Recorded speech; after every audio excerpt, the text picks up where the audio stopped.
Hello दोस्तों, नमस्कार। मेरे यूट्यूब चैनल पर आप सभी का पुनः स्वागत है।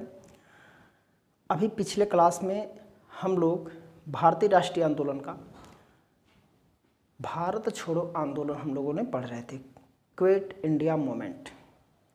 हम लोग भारतीय राष्ट्रीय आंदोलन का जो ये टॉपिक चल रहा है, जो ये सब्जेक्ट चल रहा है, इसके हम लोग अब लास्ट चरण में आ गए हैं, आखिरी चरण में आ गए हैं।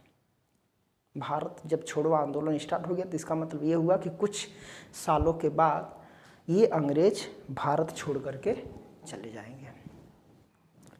हम लोग अभी पिछले क्लास में, अभी जस्ट पिछले सेशन में हम लोगों ने ये पढ़ा था कि इस आंदोलन में कितने लोग, मतलब जो डाटा हमारा आया था कि कितने लोगों का हानि, जन हानि, माल हानि, कितने बिल्डिंग वगैरह, थाने वगैरह, कितने, मतलब पूरे भारत के अंदर जो भारत के आंदोलनकारी थे ये क्या क्या नुकसान किए थे सरकार का, जिसके वजह से उन लोगों को सरकारी तंत्र चलाने में बाधित हो गया और परिस्थिति ऐसी आ गई कि अब उन्हें भारत में रहना संभव नहीं हो गया था। एक तरफ इंग्लैंड में, अर्थात यूरोप के तरफ, पूरे यूरोप में द्वितीय विश्व युद्ध छिड़ा हुआ था, तो वहाँ पे इंग्लैंड खुद अपने गृह वाले देश में परेशान था और हमारे यहाँ शासन चलाने की स्थिति में अब नहीं था।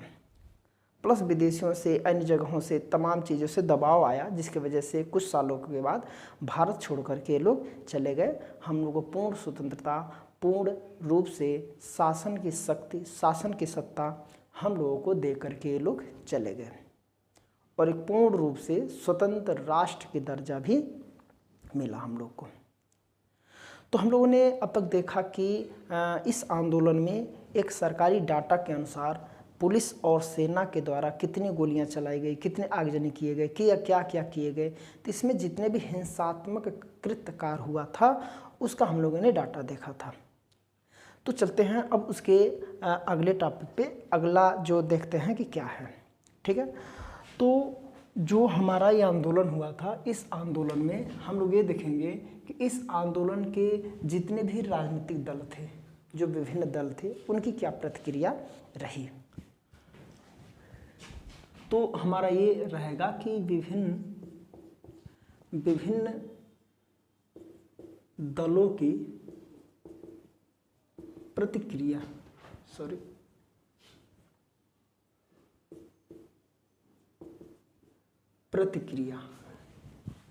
जैसे भारत में जितने भी राजनीतिक दल थे, ऐसा नहीं है कि कांग्रेस राजनीतिक दल था इतना बड़ा दल, तो कांग्रेस के अलावा और कोई दल नहीं था, नहीं। कांग्रेस के अलावा छोटे छोटे बहुत सारे दल गठित किए गए थे। 1905 के में तो हम लोग पढ़ाए हैं, हम बताए हैं खुद कि मुस्लिम लीग की स्थापना हुई थी, लेकिन इसके अलावा भी कुछ समाजवादी टाइप के दल, तो तमाम ऐसे दल, साम्यवादी वाले दल, तमाम दल थे। तो इन दलों की इस आंदोलन के प्रति क्या प्रतिक्रिया रही होगी। कहा जाता है कि भारत के लगभग अधिकांश छोटे छोटे जो इतने भी दल थे, सभी दलों ने इस आंदोलन का समर्थन किया था। समाजवादी पार्टी, जो समाजवादी विचारधारा से संबंधित जितनी भी पार्टियां थी, सब लोगों ने कांग्रेस का साथ दिया था इस आंदोलन में। लेकिन एक दल है जिसे हम भारतीय साम्यवादी दल कहेंगे, ये अंतर्राष्ट्रीय रूप से एक दल है, जो कई देशों में, साम्यवादी देशों में ये साम्यवाद वाला दल पाए जाते हैं। तो उसी विचारधारा को लेकर के, यानी कि साम्यवादी विचारधारा को लेकर के चलने वाला जो दल था, हमारे यहाँ भी गठित किए गए थे, भारतीय साम्यवादी दल। इनकी क्या प्रतिक्रिया थी हमारे भारतीय राष्ट्रीय आंदोलन के प्रति या फिर कांग्रेस के प्रति। जो कांग्रेस, क्योंकि आंदोलन में कांग्रेस की ही मुख्य भूमिका हुआ करता था। तो जो साम्यवादी दल था, ये साम्यवादी दल, देखिए, जितने समाजवादी, साम्यवादी समाजवादी में अंतर है, जितने समाजवादी थे इन्होंने कांग्रेस का साथ दिया था, लेकिन जो साम्यवादी जो दल थे, साम्यवादी जितने दल थे, इन्होंने मुस्लिम लीग के साथ मिल करके, कांग्रेस का साथ न दे करके, इस आंदोलन को बंद करने का समर्थन दिया था। और मुस्लिम लीग की यह मांग हो गई थी, उस समय आते आते बता रहे थे कि 1940 तक आते आते मुस्लिम लीग ने एक पाकिस्तान नामक अधिराज्य की मांग की थी कि भारत से काट करके कुछ हिस्सा पाकिस्तान नामक देश में बदल दिया जाए। तो जो साम्यवादी दल थे, ये साम्यवादी दल मुस्लिम लीग के साथ गठबंधन करके पाकिस्तान मांग में ये समर्थन किए थे। प्लस जो कांग्रेस और अन्य दलों के द्वारा और भारतीय तमाम क्रांतिकारियों के द्वारा जो आंदोलन का छेड़ा गया था, आंदोलन जो चल रहा था, इस आंदोलन को बंद करने का समर्थन किया था मुस्लिम लीग और साम्यवादी दल मिलकर के। ठीक है, तो ये थी कांग्रेस, मतलब राजनीतिक जो विभिन्न दल हैं, इनकी इस आंदोलन के प्रति क्या प्रतिक्रिया रही थी। ठीक है,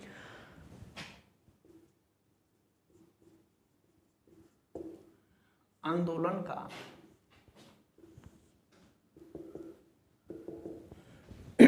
क्या परिणाम रहा। देखिए, इस आंदोलन ने तत्काल के समय में तो स्वतंत्रता प्राप्त नहीं कर सकी, क्योंकि ये आंदोलन एक जन आंदोलन में बदल गया था और तत्काल में इसकी कोई सफलता उस तरीके से नहीं मिली जो मिलना चाहिए, जिस उद्देश्य को लेकर के ये आंदोलन छिड़ा था, अर्थात पूर्ण स्वतंत्रता। अर्थात स्वतंत्रता तो नहीं मिला, तो क्यों नहीं मिला, इसके पीछे कई कारण हैं। ठीक है, तो उसको हम लोग थोड़ा सा पॉइंट वाइज देखेंगे कि क्या कारण है जिसकी वजह से हम लोग को परिणाम क्या निकला, कि क्यों। तो परिणाम ये निकला कि हमको लोग स्वतंत्रता नहीं मिली, लेकिन क्यों नहीं मिली, इसके पीछे मुख्य कारण ये था, जो आंदोलनकारी जो आंदोलन करने वाले थे, तो इन आंदोलनकारियों में कुछ न कुछ थोड़ी बहुत कमी रही थी। और कुछ नेता ऐसे थे, ध्यान रहे, कुछ नेता ऐसे थे और कुछ उच्च वर्ण वाले थे, उच्च वर्ग के जो ऐसे लोग थे, वो लोगों का अंग्रेजों के प्रति कुछ सहानुभूति थी, कुछ वफादारी था। तो सहानुभूति या वफादारी की वजह से ये लोग आंदोलनकारी का साथ नहीं दिए। और तीसरे नंबर पे यह है कि जो आंदोलनकारी थे,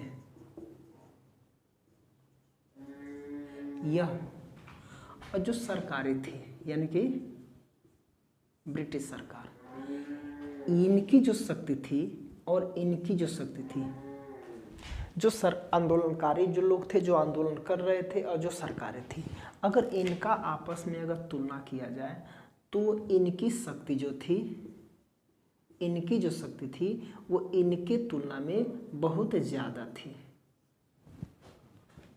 तो इनकी तुलना में इनके पास शक्ति ज़्यादा है, सेना है, हथियार वगैरह हैं, बंदूक वगैरह हैं और तमाम चीज़ें हैं। तो इनके वजह से सरकार की शक्ति ज़्यादा थी, जिसके वजह से क्या किए सरकार लोग इन आंदोलनकारियों को क्या किए, दबा दिए, कुचल दिए। ठीक है, तो ये था हमारा परिणाम। फिर हम देखते हैं आंदोलन का महत्व क्या है।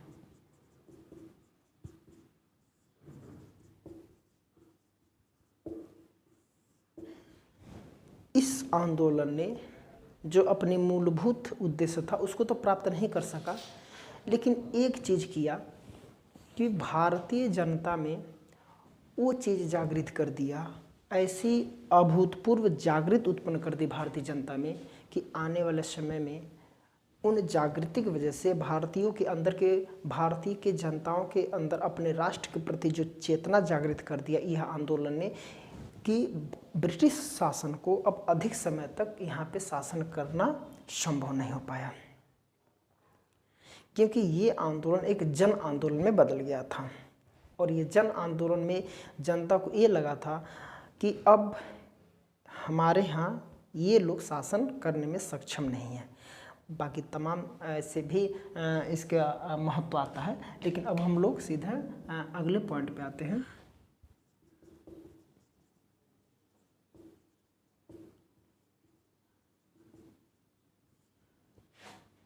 गांधी जी ने उपवास किया था।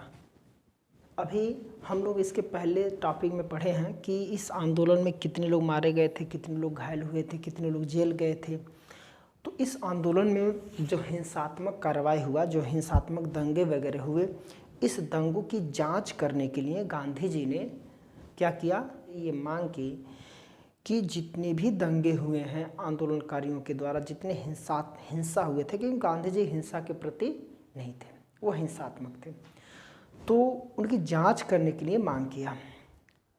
और जब शासन ने जांच नहीं किया तो गांधी जी ने 10 फरवरी 1944 के दिन, लगभग ये माना जाता है कि 10 फरवरी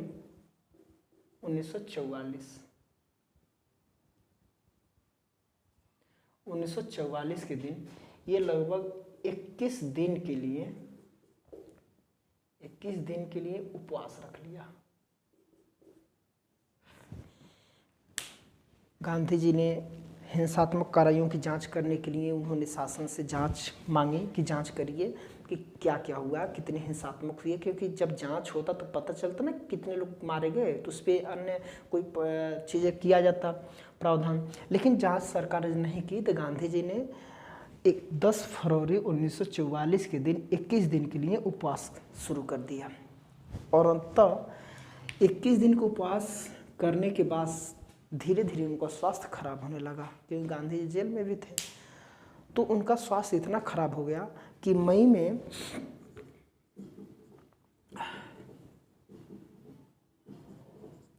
9 मई 1944 के दिन 9 मई 1944 के दिन गांधी जी का स्वास्थ्य क्या हुआ, खराब हो गया। और खराब होने से उनको जेल से रिहा कर दिया गया। गांधी जी को जेल से रिहा कर दिया गया। तो ये हुआ कि गांधी जी ने हिंसात्मक कार्रवाइयों की जांच करने के लिए उन्होंने मांग की, जांच नहीं हुआ। गांधी जी ने कहा कि हम उपवास करेंगे। यानी कि ये गांधी जैसे थे ना कि छोटे छोटे चीज़ों पे ये तुरंत धरने पे बैठ जाते थे, वो भी उपवास वाला धरना करने लगते थे। अब अंग्रेजों को डर लगता था ना कि गांधी जी के पीछे क्या था, जन समर्थन था, जनता का समर्थन था। और गांधी जी को अगर कुछ हो जाएगा तो पूरे भारत में जो आंदोलन होगा उस आंदोलन को दबाना बहुत मुश्किल हो जाएगा। और यह बात अंग्रेज जानते थे। तो गांधी जी को लगता था कि भाई ये बूढ़ा आदमी अगर इसको कुछ हुआ तो हम लोग को ऊपर बहुत बड़ी मुसीबत आ जाएगी। तो गांधी जी जब भी मौका पाते थे तुरंत धरना पर बैठ जाते थे, उपवास करना स्टार्ट कर देते थे। और जैसे वो उपवास करना स्टार्ट कर देते थे, जनता जो सरकारें थी, कांग्रेस ब्रिटिश सरकार, इसकी हालत ख़राब हो जाती थी कि ये बैठ गया, इसको कुछ हो ना जाए, क्योंकि इसे कुछ होगा तो बहुत बड़ा तबाही हो जाएगा, बहुत बड़ा हिंसा हो जाएगा और उसको दबाना बहुत मुश्किल हो जाएगा। तो ये चीज़ें इन्होंने किया। और 9 मई को उनका बहुत स्वास्थ्य ज़्यादा खराब हो गया, जिसकी वजह से जेल से उन्हें रिहा करना पड़ा। इसके बाद भी तमाम घटनाएं हुई, तमाम अधिनियम आए हैं। माउंटबेटन योजना आया, और माउंटबेटन योजना हम लोग वो टॉपिक हम लोग पढ़ते हैं भारतीय संवैधानिक ऐतिहासिक संवैधानिक अधिनियम में। लेकिन वहाँ पे थोड़ा सा एक जिक्र कर दें, क्रिप्स मिशन के बाद कैबिनेट मिशन के बाद माउंटबेटन योजना आया। और माउंटबेटन योजना में जो वहाँ से इंग्लैंड से जो लॉर्ड माउंटबेटन जो भारत आए थे, ये बहुत अच्छे थे और हमारे प्रति यानी कि भारत के प्रति इनकी सहानुभूति बहुत अच्छी थी।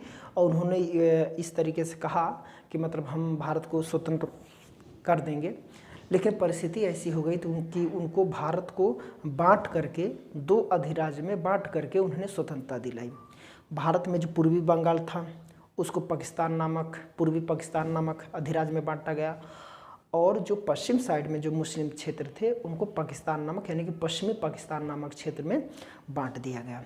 ठीक है, तो यानी कि जैसे देखें कि अगर भारत का नक्शा है तो पूर्वी साइड में जो पूर्वी बंगाल और पश्चिम साइड में पश्चिम बंगाल, 2 अधिराज्य में पाकिस्तान को बनाया गया, और बीच में का जो पूरा ऊपर का वर्तमान वाला जो हिस्सा है पूरा का पूरा हिंदुस्तान बना। तो स्वतंत्रता प्राप्ति जो हुए थे उसके कुछ सहायक तत्व हुए थे भाई। अंततः हम लोग 15 अगस्त 1947 को हम आज़ाद हो गए। हमें लॉर्ड माउंटबेटन योजना के तहत हमको आज़ादी मिला, अंतरिम सरकार का गठन किया गया, लॉर्ड माउंटबेटन ने हमारे यहाँ का वायसराय बने। ठीक, और उसके बाद से हमको स्वतंत्रता मिल गई पूरी तरह से। और ये कहा दिया गया कि आप लोग संविधान बनाइए, और हम लोगों ने 1946 से ही संविधान निर्माण का काम करने लगे। ये आंदोलन जो था ऐसी आंदोलन था, इसके बाद से भारत को यहाँ पे इंग्लैंड को शासन करना बहुत मुश्किल हो गया था। और वहाँ से सरकारें, वहाँ के जो सरकारें थी, उन्होंने लॉर्ड माउंटबेटन को भेजा कि जाइए वहाँ पे देखिए और जो भी स्वतंत्रता करने का प्रावधान है सब सही से करके वापस आ जाइए। तो जो हम लोग जो स्वतंत्र हुए, तो इस स्वतंत्रता के प्राप्ति के आवश्यक तत्व ये क्या क्या इसमें है? मूलभूत शक्ति थी, मूल चीज़ें ऐसी थी जिसकी वजह से जो किसी चीज़ का जो हमारे आंदोलन में मेन रोल है, मेजर तरीके से रोल है, उनको हम लोग देखेंगे। पहले नंबर पे जो आंदोलन था, भारतीय राष्ट्रीय आंदोलन, जो हम लोग अब तक पढ़ रहे थे कि कितना शुरू से ही कितना आंदोलन होते गया, इन आंदोलन का भी यहाँ पे मुख्य रोल है। समय समय पर बार बार अधिनियम आते गए, हम लोगों ने आंदोलन करते गए। अंग्रेज़ों को ऐसा लगा कि हम लोगों को यहाँ पे शासन करना मुश्किल है, कितना हो अधिनियम लाएंगे, कितना हो सुधार लाएंगे, लेकिन यहाँ की परिस्थिति के हिसाब से हम लोग अधिनियम नहीं ले पा रहे हैं। और अंततः लास्ट में जाते जाते, लास्ट मोमेंट में जाते जाते क्या हुआ कि हम लोग पूर्ण स्वतंत्रता की मांग करने लगे, सुधार की मांग नहीं करने लगे, पूर्ण स्वतंत्रता की मांग करने लगे। तो कहीं ना कहीं जो हमारे यहाँ जो राष्ट्रीय आंदोलन जो चल रहा है, इसकी भी हमारे यहाँ बहुत बड़ी भूमिका है हमारे भारत को स्वतंत्र कराने में। और दूसरे नंबर पे जो है वो युद्ध है। युद्ध में यानी कि विश्व युद्ध है। इस युद्ध में जो ब्रिटेन है ये बहुत कमज़ोर हो गया था, इसकी स्थिति बहुत कमज़ोर हो गई थी। जो द्वितीय विश्व युद्ध हो रहा था, इस युद्ध में ब्रिटेन की ऐसी स्थिति आ गई थी कि ब्रिटेन और इतने कमज़ोर हो गया था कि अपने घर को चलाने, यानी कि इंग्लैंड, यूरोप में जो उसका देश है, मूल देश है, वहाँ पे स्थिति ऐसी खराब हो गई थी, कमज़ोर हो गया था, वो अपने देश को चलाने में सक्षम नहीं था। तो हमारे देश को क्या चलाता है, ठीक ना। और हम लोग अगले नंबर पर हम लोग देखेंगे जो इंग्लैंड में जनमत हुआ था। जनमत का मतलब होता है जनता का वहाँ का मत। तो जो जनमत हुआ था, इंग्लैंड में जो जनमत हुआ था, तो इस जनमत में जनता ने भारत की स्वतंत्रता दिलाने में समर्थन किया था। वहाँ की जनमत कराया गया, तो वहाँ की अधिकांश जनता ने ये मत अपना दिया कि भारत को स्वतंत्र कर देना चाहिए। तो तीसरे नंबर पे हमारा ये आता है कि इंग्लैंड में जो जनमत कराया गया और वहाँ से हमको भारत को स्वतंत्रता दिलाने में हमको समर्थन मिला। और हम लोग चौथे नंबर पे आते हैं, बात का डर। साम्यवाद का डर था। साम्यवाद का क्या डर था?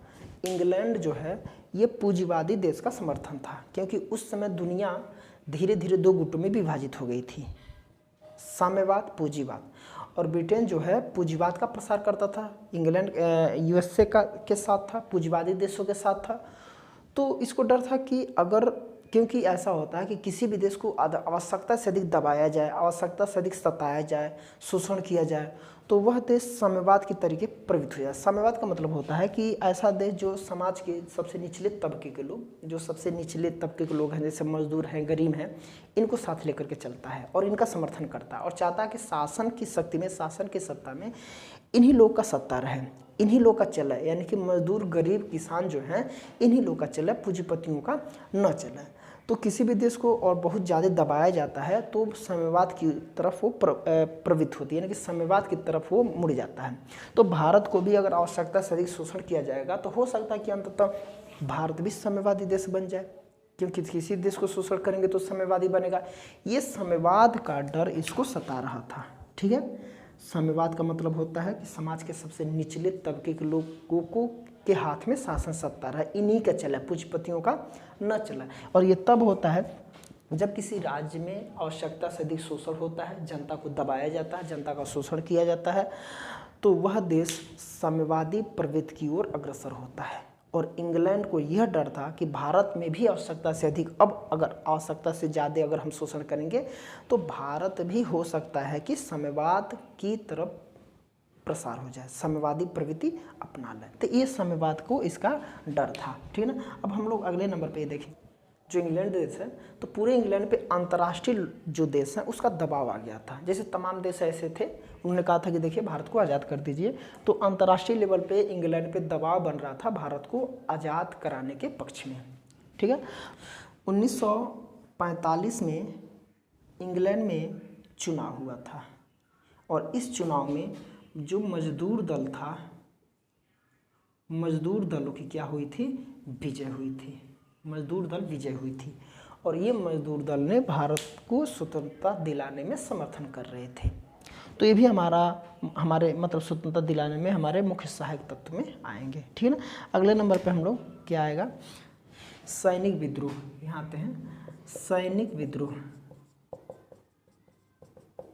सैनिक विद्रोह का मतलब ये होता है कि 1858 से लेकर के 1945 तक जितने भी विद्रोह हुए, यहाँ से लेकर के यहाँ तक जो भारतीय सेना थी,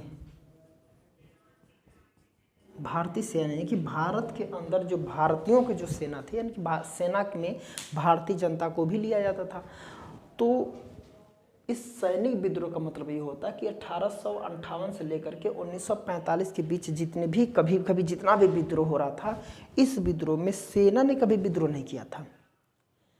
लेकिन 1945 के बाद ऐसी परिस्थिति आ गई कि बम्बई वगैरह में जो सेना वगैरह थी, इन्होंने विद्रोह करना शुरू कर दिया। जगह जगह पे जो सेना थी वो विद्रोह, यानी कि इंग्लैंड की ही सेना, जो हमारे यहाँ के मूल व्यक्ति थे, जो इंग्लैंड की जो भारत की जो सेना था उसमें जो भर्ती हुए थे, भारत के मूल के व्यक्ति भी समय भर्ती हुए थे, तो इन्होंने कभी विद्रोह नहीं किया था। लेकिन 1945 में ऐसी स्थिति आ गई थी कि ये लोग विद्रोह करना स्टार्ट किए।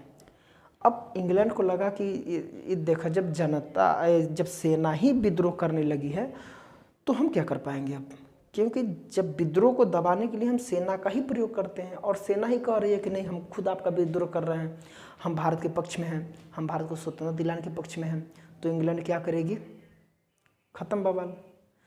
तो ये सब थे सहायक तत्व कि क्या क्या हुआ था, ये स्वतंत्रता की प्राप्ति में सहायक तत्व थे।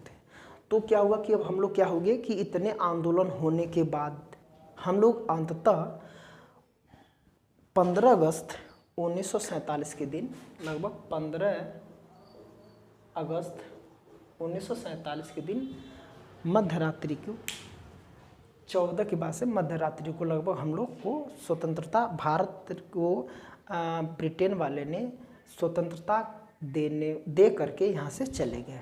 और भारत के स्वतंत्रता देने के बाद से जो वहाँ पे जो संविधान सभा थी उसमें सारे लोगों को, सारे प्रतिनिधियों को बुलाया गया एक साक्ष्य के तौर पे। माउंटबेटन ने सारे प्रतिनिधियों को बुलाया एक साक्ष्य के तौर पे कि सभी लोगों के समक्ष ये कहना चाहते थे कि हम क्या कर रहे हैं, इंग्लैंड ये देश अब भारत देश को भारतवासियों को सौंप करके जा रहा है, आप लोग साक्षी रहेंगे। यानी कि इसीलिए सारे प्रतिनिधियों को उस समय संविधान सभा में बुला लिया था। अब बुला करके सबके सामने उन्होंने अधिकार पत्र पे सत्ता सौंप दी। ठीक है। तो आज के सेशन में हम लोग का ये जो अब तक इतने दिन से हम लोग भारतीय राष्ट्रीय आंदोलन जो चल रहा था, आज ये पूर्ण रूप से समाप्त होता है। आते हैं नेक्स्ट वीडियो में नए विषय के साथ, तब तक के लिए नमस्कार।